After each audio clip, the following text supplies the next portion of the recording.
Welcome back to the Student Hub Live event from the Faculty of Arts and Social Sciences. This session is brought to us by the School of Politics, Philosophy, Economics, Development and Geography. And we have a treat in store for you because we're going to be looking at how three academics take some of their research and develop it into teaching. And we've got three very different examples that we're going to cover in this session. So what we're going to look at is how important stages of research, beginning with the research questions, which, as we all know, are at the very, very start of that research process, to the practicalities, and then finally to look at how we disseminate or share some of the findings of some of this research.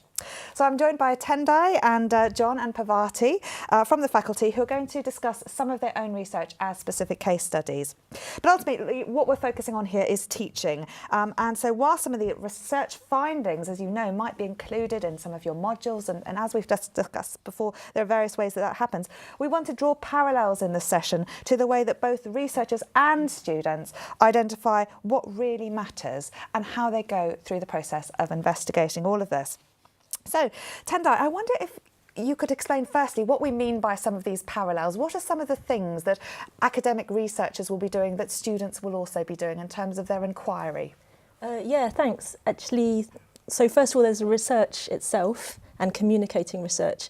So when students are doing TMAs and working through the module material, that's very similar to what I'm doing when I'm doing research, when I'm trying to find out answers to questions and finding ways to communicate them.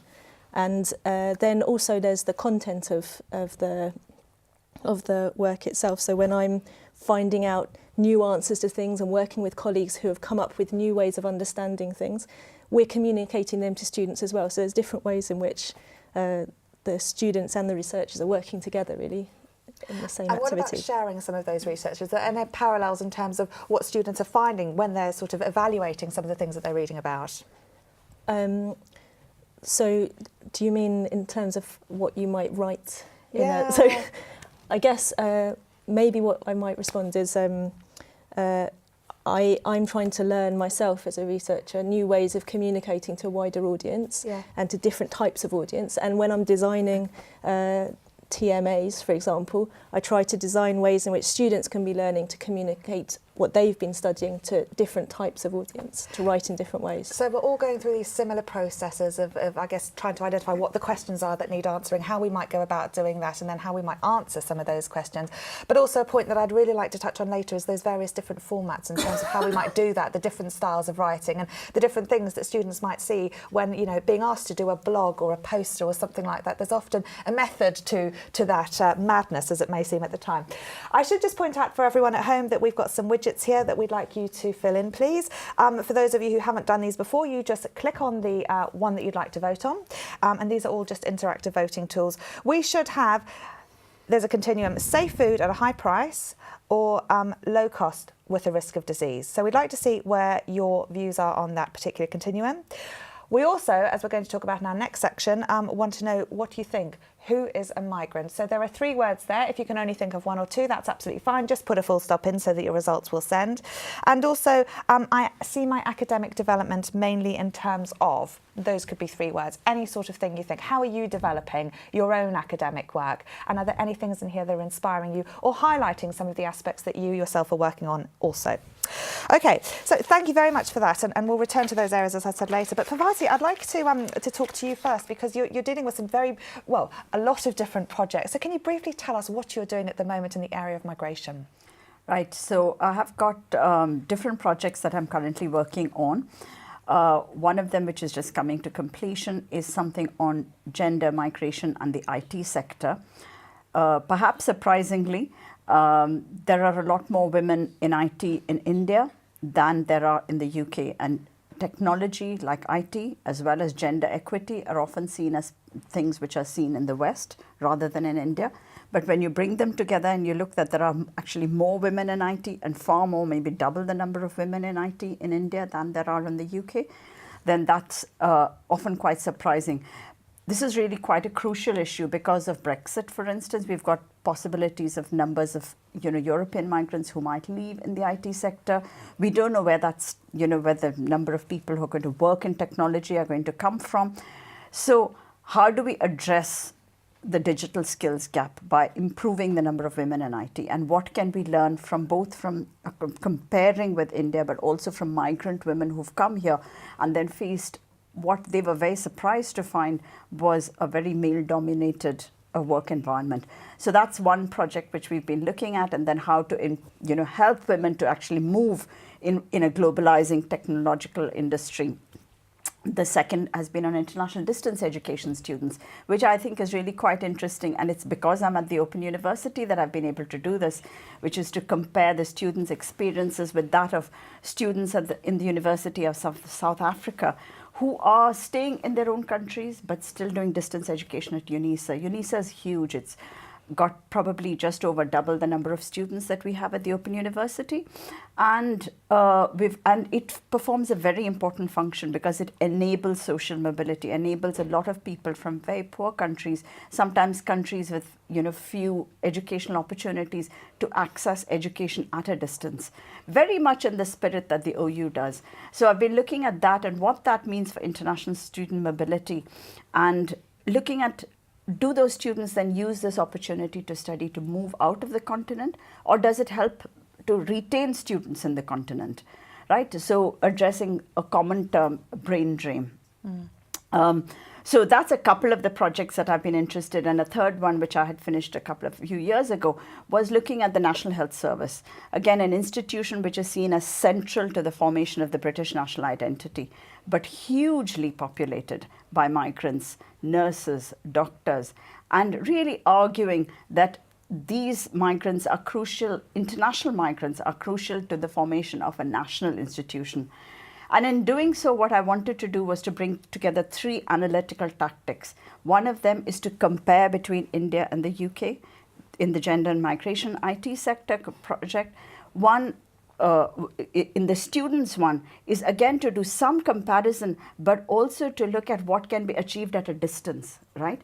And the third one, the one about the South Asian geriatricians, the doctors, has been about how can something be constituted by people who are coming from a distance. And in doing these things, I'm picking up migration, which is a hyper-visible topic. You can't pick up the newspaper without having something about migration, right? And looking at that and thinking, how do you get behind that story? What's the analytical techniques that are required? How do we think? How do we understand something which is in your face, right? And where often opinions are extremely divided. You're either for it or against it, right? And I do that by saying, actually, who is a migrant in all of these? Is somebody who constitutes a national entity still a migrant? Is somebody who comes for short periods a migrant? And these questions have become really significant in the case of Windrush at the moment, for instance, really occupying center stage in the case of Brexit. And these sort of hyper-visible sort of objects, processes are something that become matters of concern, objects, topics for our analysis. But the effort that goes into actually thinking back and not going for the really easy options, but to step back and to think differently about something which is really in your face. That's what I've been trying to do in my research, and what I want to translate as a technique of knowing into my teaching. So we asked people at home what they thought to the question, who is a migrant? Let's see what they had to say. So we've had things here: religious oppressed immigrators, politically oppressed, family, travellers, different, moved, economic, origin to one on. So some of these are in slightly different orders, but those are very, very interesting ideas. And I guess, we're sort of talking about how you've made something very visible and a matter of concern. And before we move on to John's research, which has similar sort of areas, I guess, of trying to make something a matter of concern, I just wonder if you can give a brief idea about how you're doing that in your own research, Bhavati. Making something into a matter of concern. For instance, there's a UN Compact on Migration and Development, which is being discussed, has been discussed over the last sort of couple of years. Student migration is a big negative remittance, right? Lots of students come from other countries, pay very high fees here. It is not a concern on that UN Compact. And one of the things that we did, and I and myself did when we went to the UN in New York, was my bit was to really argue, actually, student migration has to be a matter of concern for this UN compact, right? It is a negative remittances. You're continuously talking about flows of money going from the countries which are receiving migrants, being sent back to the countries from which migrants come. But there's equally big and actually sometimes bigger flows in the opposite direction, which are propping up our institutions, right? And so we really need to think, and that making that a matter of concern was hard work, and probably I didn't get there because it never got into the UN compact, but it takes effort. That's something which I'm surrounded by because I see international students at campuses that I visit and even at the Open University. But sometimes it's just the objects of our daily life which don't become matters of concern until there's a problem. And I think John's going to speak to that. Yeah, absolutely. I mean, so John, I mean, we turned to your research, and I was doing some research, and then somebody gave me this. So I wasn't quite sure what social science and chickens had to do with anything. Pass it across. Actually, I feel diminished compared to you two. I mean, I just do chickens. So what is your research? How do you become a chicken researcher? I mean, it's obviously how did I become one? By default, really. I used to do research, well, I still do research on power and spatiality and geography. But I have a couple of colleagues who want to put together an ESRC project on biosecurity. They wanted me to be involved, partly because disease is very spatial. It actually pops up here, it breaks out there, it doesn't just flow out, spread out evenly. So I agreed. And also there was something called biopower, which was involved in the power of non-humans. I agreed to the project. They said, well, you've got to take an empirical side. So they said, what do you want? Cows? Chickens, pigs. I thought, take the chickens. Yeah. pretty much like that. Pretty much like that. Yeah. So I knew nothing about the chickens. Yeah. I end up in a chicken shed with 35,000 chickens around me, and it dawned on me after a while. All these chickens look exactly the same, and from that kind of observation, the research went backwards, as it were, from that observation to find, so why do they all look alike? Because, my sense of chickens actually in the wild or just if they're pets, or they all look different, they have different colours, all this kind of thing. And when you're in a shed with 35,000 chickens and you're asking questions about their life, you find out very quickly that their life is 5 to 6 weeks, 42 days. They arrive on day one from the hatchery, and that's their life for 5 or 6 weeks. Yeah? The reason it's so quick is because these chickens have got to arrive at the food processing plant and at supermarkets like the big four at the right weight, at the right price. Now, if they're going to be £3.50 for one, or £4, you work backwards from that, in the sense that they've got to bulk up just at the right time, at the right price, to be at the right size at 42 days. If they're not, then they can be discarded. So it's actually a just-in-time production. What I was interested in was, what's the consequences of that just-in-time production? Because how do you get birds to all look the same? And actually, the reason for that is that there are only very few breeds now. The Cornish cross, Vantris, Cobb. They all look the same because they've been genetically bred the same. I don't mean this is genetically engineered, it's just they're bred the same. And so pretty much wherever every farm you go, not just in the UK but abroad, they all look exactly the same.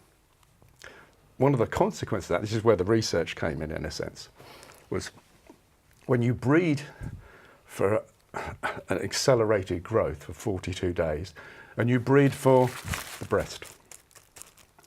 You don't breed for the lungs, you don't breed for the skeleton, you don't breed for the internal organs. So all of those aspects are underdeveloped compared to the breast. And when your internal organs are underdeveloped, your immune system's underdeveloped. So there's propensity for all these 35,000 birds, if any little pathogen, bacteria, virus gets in, they all get it because their immune system's underdeveloped. And the debate, this is where social science comes into it, is the disease, is factory farming itself, is that the problem because you're embedding the disease in this production system, so it's actually part of it? Or is the disease, is the pathogens like Campylobacter outside? Is it inside or outside? Very spatial, very geographical. Yeah. So how does this then link to teaching? I mean, because when I sit here and I think, yes, Yeah. I must not be eating chicken, Yeah. and I do think, you know, it draws to mind all of the dangers and things, but that's not your key point. No, I'm not suggesting at all people shouldn't eat chicken. What people eat is entirely up to them. Yeah, but when we go out and research, we don't assume that we're simply going to teach our research. Because one thing you learn very quickly when you're teaching at university, you've got to generate interest. You can't assume because I find chickens terribly interesting. Actually, so do I, but that's another point. Trust me, when I talk about topology and space and power, they go, what? Yeah. So you've got to translate your research interests and actually generate interest amongst students. So often you have to have a hook.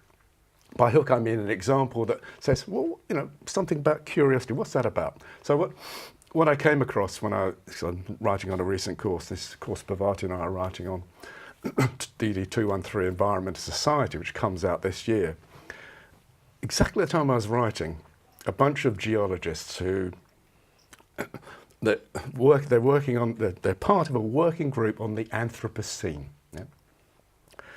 And they wanted to come up with geological markers to say when was what they call the Great Acceleration, which is the post-war period, which kicked off the problems around climate change and the rest of it. They came up with radioactive isotopes from the fallout after the Second World War, the nuclear bomb tests. They came up with nitrogen in the soils, and they came up with microplastics in the oceans, and chicken bones. All of the first three, all ubiquitous. They spread widely, because that's the point about the fallout from the nuclear bomb test.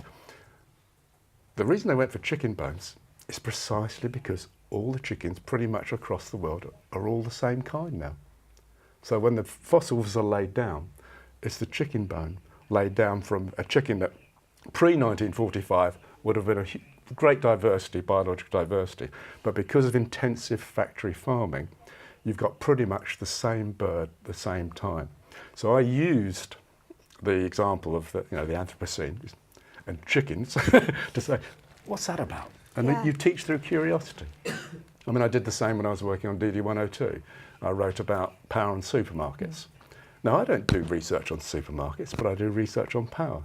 And I was teaching a very simple thing, zero-sum game versus positive-sum game. I say simple, it's quite complex, but you do it through something that you hope will be of interest. So I did it through Tesco's.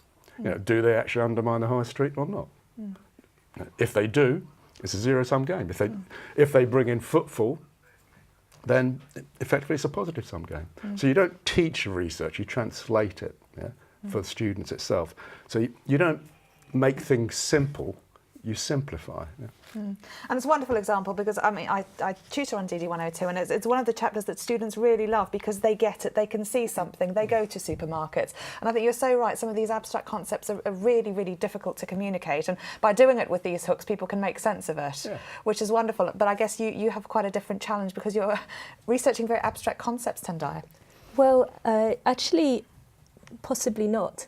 So what? Good. No. I mean, the information you have is correct. But what I was thinking when Parvati was speaking as well is that we look at quite similar types of questions, but I tend to try and look at, in fact, the hidden questions that often are hard to see. So while when we talk about migration, we quite often talk about citizenship, and we might talk about lack of citizenship, and a lot of the focus in political thought is about the politics of citizenship and when it's might be deprived. But I'm interested in the strong politics of non-citizenship as a thing in itself, not as dependent upon citizenship or as in any way a negation of citizenship. So I try and look at what happens when non-citizens act politically as non-citizens.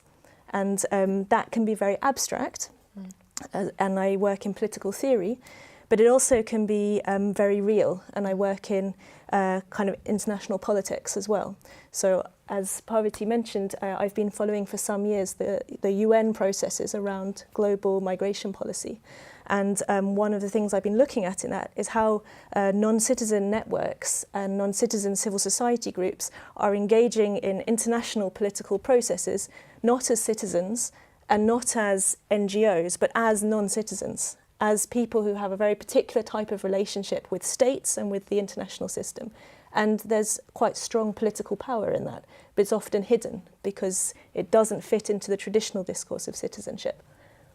And I guess that relates to how I work in my teaching, because I like to try and test traditional canon of thought and to teach students the traditional canon of thought, but also to look at what's being hidden within that canon. So who is missing, who has been written out of it, and how can we try and put those things back in. And that's been important in DD 316, where I'm including a block on citizenship and looking at citizenship both in traditional ways, but also looking at how we can learn about citizenship through non-citizenship. So I don't know if that helped. No, that's excellent, that's excellent. I wanted to pick up on the point that we were talking about a little bit earlier, which is the sort of similarities between academic work and studentship, and this whole idea that there are various processes. And we were talking the other day about how you're learning new things as well as our students are, and how different writing styles and things really determine, I guess, who you can communicate, in what sort of platform and with what purpose. And you're very, very mindful about those various formats and what you're using them for to make an impact on something that is quite abstract, etc. Can you tell us a little bit about how you're going about doing that in those sorts of various sources, and also why students should really, I guess, grasp some of these opportunities to develop different writing styles? I agree that we constantly needing to communicate in different ways. So it's very comfortable for me to chat with my family and friends about certain issues. And I've become quite comfortable in writing for academic colleagues in quite abstract terms. But something that's less comfortable is talking for a wider public. And I guess I'm also trying to learn it myself and support students through learning how to do that in kind of an apprenticeship model. So that when I set a writing task, students who haven't yet learned to communicate with academic colleagues will be learning how to frame their ideas in ways that will appeal to academics and will make arguments in certain ways. But also I'm trying to help students to learn how to communicate complex ideas they're learning in politics modules, because that's what I work on, in terms that people who haven't studied those modules would be able to understand. So, for example, I'm in the process of designing one activity for students where they would be writing an opinion piece based on some quite complicated ideas they'll have been studying in the weeks prior. If that makes sense. No, it does, and it's something we were talking about last night. Actually, we had an EMA workshop in Adobe Connect for the Student Hub Live. We were talking about the difference between sort of description and evaluation, and how difficult it can be sometimes to grasp those ideas and how we might go about learning them. We were talking about how often within modules some of these things are embedded, and sometimes it's the different writing styles, it's those different activities that you might think, oh, why do I have to go and do that? But those are the ways that often the learning is scaffolded and built into the module. Yeah, I agree. Can I say one thing? Actually, one of the things, even the wider public is a very differentiated public, and especially in the areas that we work on, we will often have, think tanks who want us to write something, or blogs for particular, like institutions. But each of them is slightly different, or we might make certain kinds of, statements like what we did for the UN. So, and they all have different voices, they have different implied audiences, different techniques. But as people who both research and as people who teach, we think addressing those differences, both in terms of, the kinds of things we do, how we communicate and what we communicate, will vary depending on this kind of a really differentiated audience. And I think that differentiated audience actually is also something that our students, like level 1, level 2, level 3, what's demanded of the students in terms of communication keeps changing across those levels. And I think something like that is what we do as researchers as well. And in particular with the whole diversity now of those digital aspects, you can get a blog up very quickly, you can write so many different ways, and yet equally for students sometimes it can be very complex trying to make sense of who the sources are to trust when there's so much information online. And this is an equal challenge, isn't it, is getting the ideas out in the right format so that people can pick up on them. And dealing with feedback, because we may get feedback, as you were talking about earlier, you know, on pieces which are out in the public, which can sometimes be painful, which can be sometimes quite difficult, or it might be challenging, or it might be really helpful. But how do you actually deal with these varieties of elements within a particular feedback that you might get from your tutor or you might get from the wider public? And they're all art of communication and essential to learning, irrespective of your situation. Brilliant. Well, Parvati and Tada, you've given students a lot of really, really useful advice. I just want to end by asking you, John, what your piece of advice is for students with a view of how your own research career has developed to this. Don't eat chicken. No. I think don't do research on chicken. Yeah? It'll end your career. Yeah? As I mentioned earlier, you know, I came into research around factory farm chicken by accident. A lot of my research has been curiosity led. So I would always actually say, you know, follow your nose, follow your instincts where you want to go. Yeah? Rather than actually, you know, if you're sometimes you're not lucky enough, but actually, if there's a conundrum, a puzzle, what's that about? You know, you follow that through. Yeah, it's a bit like the point you were raising earlier about affordability of chicken. You know, here you have chicken that is very cheap, but actually it gets protein out to a lot of people. Now, is that a problem? If it is a problem, should we pay more for chicken? But then chicken's more expensive, who can afford it? Now, how do you, I don't have a simple answer to that, but I was thinking, well, why is it so affordable? And then you go, you know, I end up doing the kind of just-in-time kind of production side of things. Well, John, we're definitely getting you back to talk more about this in detail at our Freshers event. So I'm worried now. See what I mean by career end? There we are. So follow your nose, but not your beak, I think, is the take-home point there. So Parvati, John and Tendai, thank you so much for coming along today.